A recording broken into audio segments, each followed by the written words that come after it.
This is the tail section of a B-17 that Kenny Foster, the tail gunner, was in there, and of course John Yandura was the radio man. This is the section that he was in. They will relate their story now. That's it. Now I got your full face on here. And of course, John, is it Yandura? Yes, John Yandura. Okay. From where in Pennsylvania? By Pittsburgh. What town is that? Vandergrift, Pennsylvania. Vandergrift. How about you, Kenny? I'm from Grand Rapids, Michigan. Grand Rapids, Michigan. Right. A city that's famous for furniture. Okay. And of course, you said you traveled on that boat for 31 days over to Naples, Italy. That's right. We were on board ship for 31 days from Hampton Roads, Virginia to the harbor of Naples, Italy. Napoli. Naples. Okay. We landed in harbor of Naples, Italy on March 10th of 1944. 44. And I was missing in action on March 24th, 2 weeks later. 2 weeks later. Okay, you filled in for a tail gunner, didn't you? That's right. You were in a 463rd. I went overseas with a 463rd Bomb Group, and we did not have an aircraft. There was 2 air crews of us that did not have an aircraft when we got overseas, so that made two complete surplus air crews. And on the 18th of March, they transferred us over to the 414th Bomb Squadron, 97th Bomb Group. Okay. And on the 22nd, March 22nd, I flew my first mission to Verona, Italy. Instantly became a veteran of air combat because we lost a couple of planes on that flight. And on March 23rd, I flew my second mission, and that was canceled and then came back. And then on March 24th, I was assigned as tail gunner, the only man out of my crew, flying with Mr. John Yandura. Yandura! Oh boy, John. John was the radio man. John was the radio man. Okay, we'll go back to you, Kenny. Now you continue on. Well, okay, actually what happened is that we got well over the Adriatic Sea on our way to bomb the ball bearing works in Steyr, Austria, which was well across the Alps. And we were flying in very thick fog. You could just see your wingman and float in and out and see each other, and then try to regain and hold your position. And we were well over Yugoslavia when we received an RSP, return to starting point, mission canceled. And as the formation went into the turn, that's the most dangerous aspect of turning back, because it's hard to avoid collisions. Our wingman picked up his wing and we slid down underneath him, and he came right into the tail section, 6 feet behind my head, and sliced right through the tail section just about where the tail wheel is. And the whole complete tail section tore loose from the rest of the aircraft with me in it. Now John can fill in what happened from his point at that time to the rest of the aircraft. Okay, John. Well, you have the mission date, and only let me repeat it. But nice standpoint of my position, being in the radio room, I heard that awfulest crunch you won't ever hear. It's just like a buzzsaw going through maybe a cardboard, something that makes a loud noise, and that's really ripped the section from underneath. And immediately I knew something was wrong. In fact, everybody in the aircraft, it seems like you have an instinct for something like that when you're flying that way. This was on my 39th mission, so I was kind of looking for stuff like that. You're always on your toes. And when that happened, why, I immediately, incidentally, the bomb bay doors was closed, and I didn't even hear no bailout signal or nothing, because it was just instinct that everybody got their parachutes on. As I was putting my parachute on, I observed through the bomb bay door not the bomb bay door, bomb bay. At the engine here, and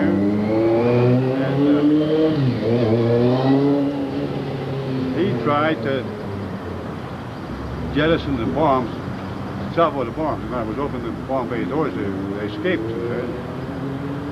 And unfortunately, he had a C-type chute. Couldn't get past the racks through the catwalk. So I couldn't help him any. I wish I could. In fact, it was my position to go through there too, through the bomb bay. So I proceeded to run towards the tail section, or escape hatch on the side door, and here the waist gunners. Just trying to get George Campbell was the right waist gunner. He was at the door already, pulled the pins out of the door, and Legro was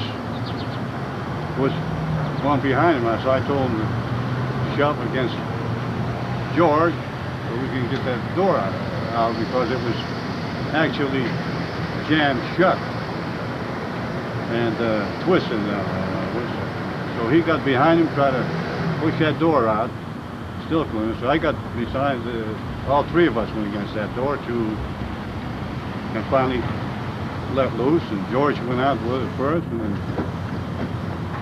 and Legro, he didn't hesitate. And by that time, my turn was to get out of that plane. It's already, the tail section already broke off. So fortunately, I had my hand on the door jams on it, and we're in a spin, and the centrifugal force has me in its grip. So it seemed like I could still use my eyeballs, you know? And as I was looking, we was in a spin, I observed our tail section floating down. It wasn't tumbling, it was in a glide line. Kenny here, he was in there if he had a... I was in there struggling to get my parachute on. I was having a terrible time trying to get my chest pack parachute fastened from the buffeting and throwing around that I was getting inside the tail. But I hadn't known or realized that I was cut loose from the rest of the aircraft as yet, because I never had turned around and looked in back of me. But John, as he stood in the door, saw the tail going down and disappearing out of sight. Like I was saying, I thought maybe he was looking for a control stick in that thing because it looked like it was in flight. Controlled flight, you know what I mean? And, well, so much for that was, I finally got out of there. Oh, in the meantime, we were still in the spin. I could also see the ailerons being worked. The pilot or co-pilot, one of the pilots was at least working those controls. I could see the ailerons working, and that kind of made the spin a little shallower, you know. Yeah. When he started working. Sort of level it off. And a certain part of the spin, that centrifugal force would leave me loose. Oh, it threw you out. Wait a minute. What happened was I'm still holding out. Yeah. On the door. Door jams. Okay. So each time of the spin, a certain part of it would ease up.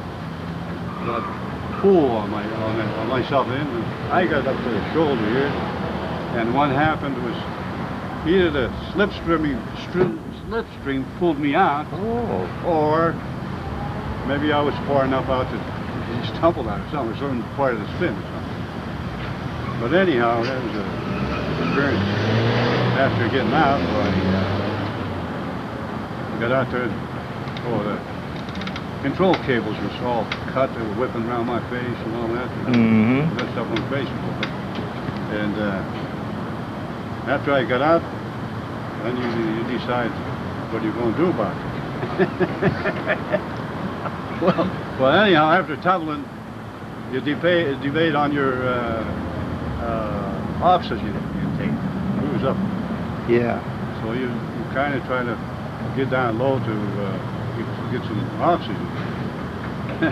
Delayed your drop. You delayed it. Quite a while before you pulled your ripcord. I just counted to 10 after I cleared the wreckage.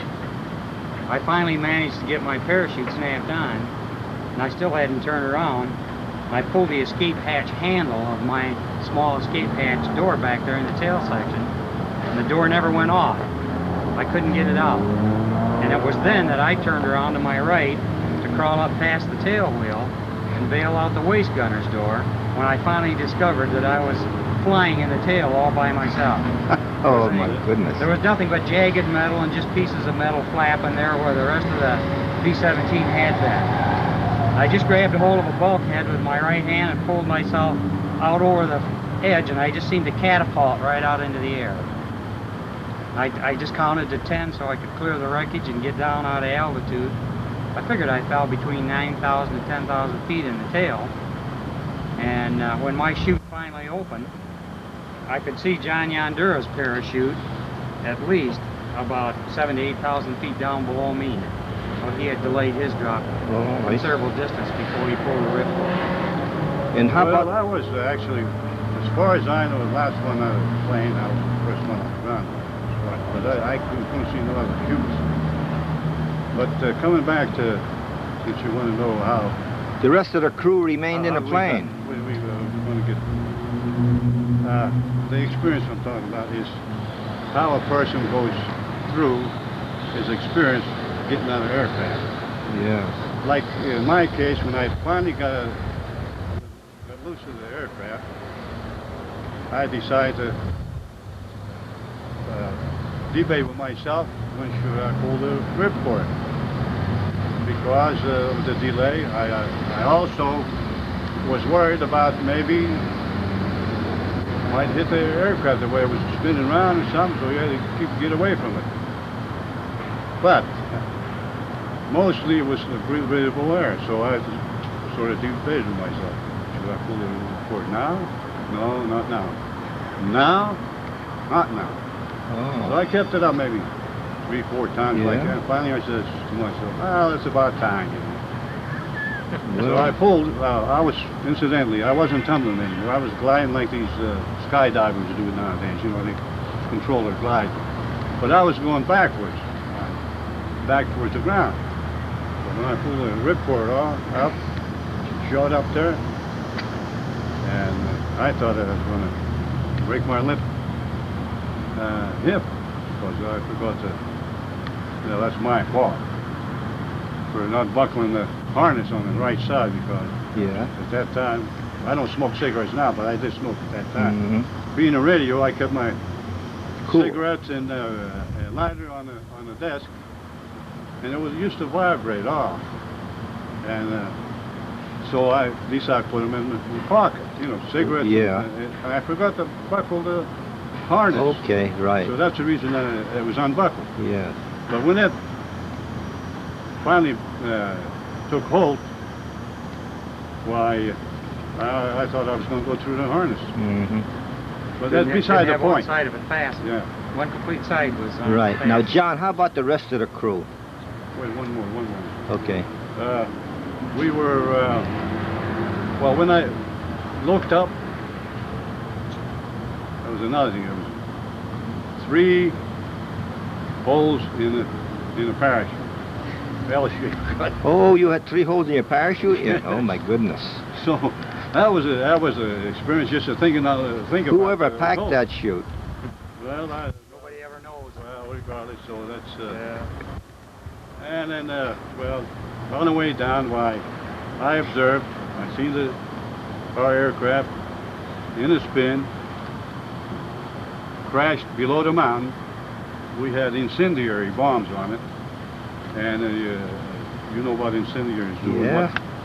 What white hot Baby, you burn up. fires burn. So That by was the their time I got purpose. down, I landed approximately 500 yards away, or maybe, well, between 500 and 1,000 yards. It's hard to estimate. Right. But roughly. I did land, there was a river right there too. I almost landed in a river. Oh, And it was green water, usually green water means a little depth. to it. stagnation. So what happened was, I sweated that out, and And I landed about 6 feet on the bank in the river, opposite from where the aircraft hit. Where the plane was, And the feeling of watching that airplane, all the bombs and everything exploding, and the incendiary bombs, that's what we had. I mean, flares going on and off and all that, and then watching your buddies, and you're helpless. You can't cross that river. You're in the enemy territory. You got to look out for yourself, and it's just a heck of a feeling about this. John, part of that crew was trying to get out of the bomb bay doors. They were jammed. Well, that was the idea. Was it the co-pilot was trying to open up the bomb bay? No, the engineer. The engineer. Yeah. Kenny Dunn was our engineer. Okay, Incidentally, you can, well, I'll name the crew off. So, right, yeah. Captain Monthei was a pilot. Okay. Lieutenant Zimmer was a co-pilot. Lieutenant Plotz was a bombardier. Lieutenant Shapiro was a navigator. Kenny Dunn was engineer, I mentioned that. Yeah, there were four myself, John Yandura, radio man. And then you had Edward Legro, he was left waist. George Campbell was right waist. Carl Millard was ball turret. Okay. Kenny here was... Kenny filled in for him. Yeah, I filled in for a tail gunner that was sick that day. Okay. He's... How many went down with that? Actually, there were 4 men that didn't get out of the plane. That didn't get out of it. The pilot and the co-pilot and the engineer and the ball turret gunner. Okay. When John stepped out of the radio compartment, the ball... Did you stop it? Yeah. Okay.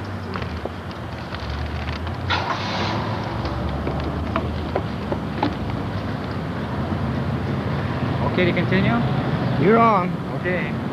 When John came out of the radio compartment back into the waist to walk back and bail out the waist gunner's door, he told me that the ball turret was still turning and rotating around with the ball turret gunner in it. Now that gunner would have had to rotate the ball back up inside the airplane. To get out. That's right.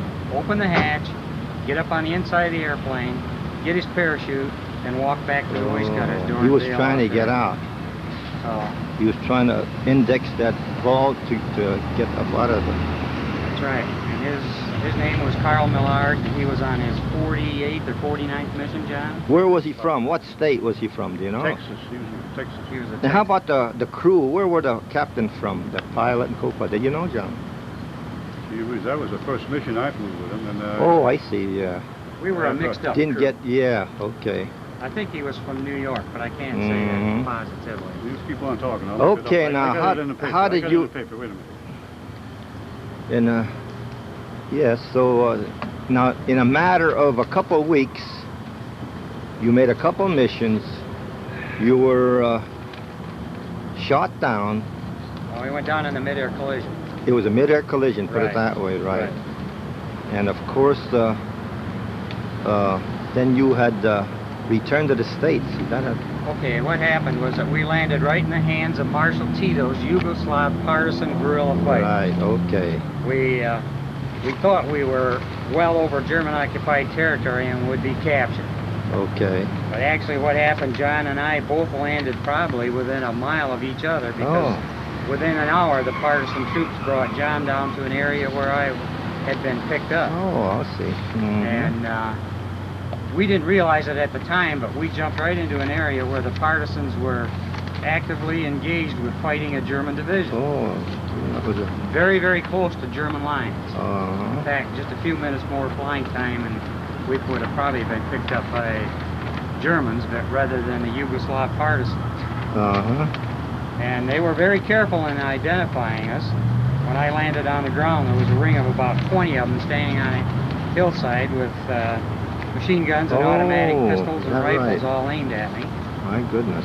And after I got back on my feet and rolled up my parachute, they hollered "Stowy" at me, which meant halt, so I just put my hands up in the air and surrendered. And I thought they were Krauts.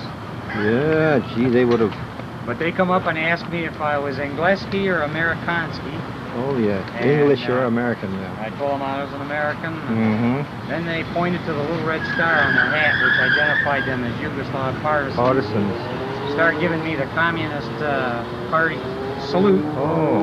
Mm-hmm. And I finally realized I was in safe hands. Yeah. Well, I looked through my papers here. I don't have the addresses. It doesn't I have the matter. crews here. And, I think maybe you have yours. You have the one.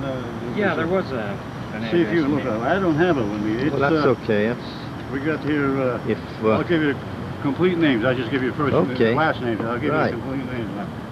Pilot was Fred A. Monthei, captain. Navigator was Harold Nominal Shapiro, second lieutenant. Bombardier was Stanford C. Klaus, second lieutenant. Radio operator John M. Yandura, tech sergeant. Aerial engineer Kenneth R. Dunn, tech sergeant. Right waist gunner George J. Campbell, staff sergeant. Left waist gunner Edward C. Legro, staff sergeant. Ball turret gunner Carl J. Millard, staff sergeant. Tail gunner Kenneth W. Foster, that's Kenny right there. sergeant. Okay. You find it? Oh, it's here. Yeah. You got the address Yeah. there. This Captain Fred Monthei was from Jefferson, Iowa. Lieutenant Doyle Zimmerman was from Montpelier, Ohio. Harold Shapiro, Brooklyn, New York. Sanford Plotz, a bombardier, Edgerton, Wisconsin. And John Yandura, East Vandergrift, Pennsylvania. Kenneth Dunn from Altoona, Pennsylvania. George Campbell, waist gunner, Jeffersonville, Indiana. And Edward Legro, a waist gunner, was from New York, New York. And Carl Millard was from Houston, Texas. Of course, I'm from Grand Rapids, Michigan. Mm-hmm. So John and I figure that we were two of the luckiest guys in the world. I would think so. Definitely. That's, we won't be Yes. talking now. We hadn't Well, that's we for hadn't sure. seen each other for 41 years until we attended a reunion in Seattle, and that was the first time since the collision. That was in '85. That was 85. 85. That was the I'm Boeing. gonna knock. John. John, that's you on the left there, right? That's right. This photograph was taken at Isle of Capri. Oh, That was Italy. on my Okay. On your leave or recreation. on my leave. That was rest Okay. camp, and that's Legro on next to me Next there. to you, okay, that's Lego. And how And about Kenny Dunn in the middle? Kenny Dunn in the middle, and the next? George Campbell next, and then Okay. Carl Millard is the last. right that one there. Mm-hmm. And here is, That's our squadron. that is the squadron coming in on a wing and a prayer. Yeah, this is our That's, squadron insignia, the 414 Yeah. Mm-hmm. bomb group. Well, there we are. Good. Better now. I had a little Right. glare on it. Well, you get it So the there. 97 bomb group. Right. Okay. And that signifies an incident of of a of similar. an actual mission where a dead ME-109 pilot crashed into the tail of this B-17 flown by pilot Kenneth Bragg and almost severed the tail from the aircraft, and yet they were fortunate enough to return back to base Mhm. without crashing and without losing the tail section. So that's why it has a particular significance for me, because I wasn't that fortunate. When this whole tail section broke off, our plane crashed instead of getting back. But nevertheless, this plane did land, This plane did land safely. and someone was one of the crewmen or something walked back there and it broke off. Well, it landed after it settled on. The catwalk sort of retained it intact. There were still some structural members of the aircraft that held that tail intact. Mm-hmm.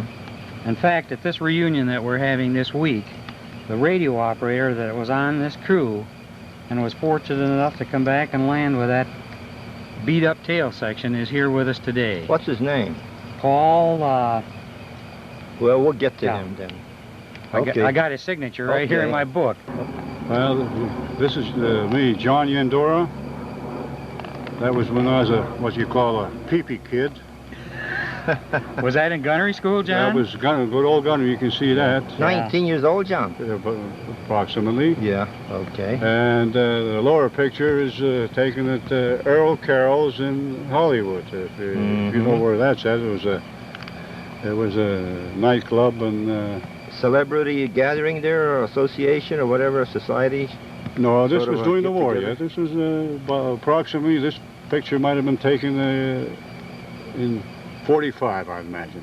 Was it just a night out on the town, John? That's what it was, night out on the town. Yeah. In 45? This fellow here is from New York, and Jack Ashton, and he and I had similar duty in Davis Martin Field in Tucson, Arizona. Therefore, that's how we got acquainted. Oh, That's all I got on that picture, because otherwise I'd be telling tales then or something. Well, very well, John, very well. Here we are. Okay, Kenny, this was taken where? This was taken in Lakeland, Florida, in our third phase of bomber training. Okay, yeah. That was while I was still with the 463rd Bomb Group. This is an older B-17F, which is actually the same plane that I flew in combat. I never really got to fly in a brand new B-17G. And this shows the flexible 50 caliber machine guns in the rear turret. And this was the ring bead sight right up here. That's where my head was, right up there in, I see. in that little section. This was our actual air crew. At the 463rd, That right? was in the 463rd Bomb Group. Where are you on that photo? I'm right here, the second from the left. The second from the left. Yeah, this baby face right here. Yeah. Good old useful days. You were 21 at the time. Yeah. There's the 6 enlisted crew members across here. And then we have our pilot, co-pilot, and bombardier. Our navigator wasn't in that group photo. And incidentally, your crew, this crew had flown missions. And in a matter of a couple of weeks, you say there was about 50% that had been shot down. Okay, there was, after we got overseas, our air crew was transferred into the 414th Bomb Squadron, 97th Bomb Group. We just didn't have enough airplanes for all the trained air crews that we had. So 2 complete air crews were transferred over into John Yandura's bomb group. And they split us up and we were flying with other air crews, and that's how come I happened to be flying as tail gunner with John Yandura on that mission that we bailed out on. And actually I was only in the 414th Bomb Squadron, 97th Bomb Group, approximately 5 or 6 days before I was missing in action. So although the rest of John Yandura's air crew had anywhere from 20 on up to 40 combat missions, I was the only green man on the crew, only having flown 1 mission just the day before.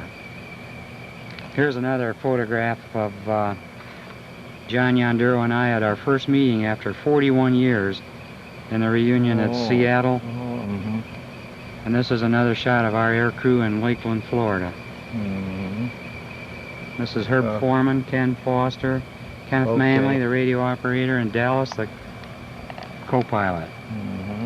He completed 49 missions with the 414th Squadron in the 97th Bomb Group.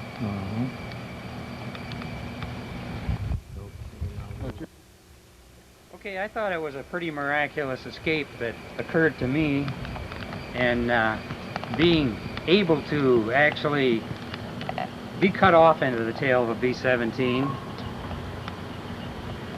and able to crawl out the open end and pull my parachute and safely get out of the collision. And for a long time I thought that was just great, but later on I discovered a few other things. That there was more than 1 gunner that had been cut off in the tail of a B-17. In fact, there was at least a couple of episodes where the tail gunner had been trapped within the tail of the 17 after it was cut off and actually floated down in the tail section because of the large vertical fin and the horizontal stabilizers being intact, it actually gave the tail a glide angle. And while I was in Casablanca, Africa, waiting for a seat on a return plane flight back to the United States, I was keeping a little journal. And I'm going to read one page here from my little journal. Sunday, April 16th, 1944. And I wrote in here, guess about the only thing to do is start looking for a boat out of this place. Everybody keeps piling up here, and there aren't enough planes to get us out of here. More and more fellows keep coming in that have bailed out over enemy territory. I was talking to some fellows last night, and they were in an 8-plane collision of B-17s. 16 men out of 80 come out alive. One tail gunner fell 19,000 feet in the tail and walked away from it alive. He slid with the tail clean down a mountainside, and another tail gunner, as I did, bailed out of the tail after it was cut off. And it wasn't only a few years after I was out of the Air Force that an article appeared in Time magazine. They called him Tail End Charlie and wrote an account. In the formation of a combat-bound flying fortress over northwest Europe at 13,500 feet, there was only a moment of confusion, but it was enough. There was a collision, and one of the B-17s with its tail cut completely off spilled crazily forward. The heavy forepart plunged with its pilots, gunners, and navigator, just as ours did in our collision that we were in. Only one bailed out. As the formation bore on, its air crews saw the tail of the mangled ship sailing erratically like a piece of paper dropped from a skyscraper window. In the tail was a 19-year-old gunner. When he heard the crash, he made for the escape hatch. It was jammed. He tried to get through the rear window. Too small. Long minutes later, Belgian peasants saw the tailpiece sail to the earth. They picked the unconscious gunner from the wreck, got him to a hospital.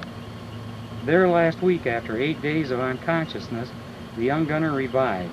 His only injuries, a bruised thigh, a lacerated ear, a ruptured blood vessel in his stomach. What had he done when he finally realized that he could not bail out? What could he do? He had unsnapped his parachute, sat down in his gunner's seat, lighted a cigarette, and waited. And then here's another account of the same individual that was in the paper. I can't remember whether it was a Detroit paper or where it was. Tail End Charlie survives a 13,500 foot fall to death. So I'd say that he was a little bit luckier than I was even. Yes, he was. He managed to get out of the, I managed to get out of the tail. Mm-hmm. That poor devil fell all the way to earth in it. John Yandura often accused me of not getting a joystick in that tail and flying it down to earth. Well, I really thought you were looking for a joystick in that thing when I didn't see you coming out there. But No? so I thought maybe you were looking for one, for a place for it, you know. All I was looking for, John, was a way out of that cussed thing. Yeah. All I wanted to do was get my chute on and get out of that mess.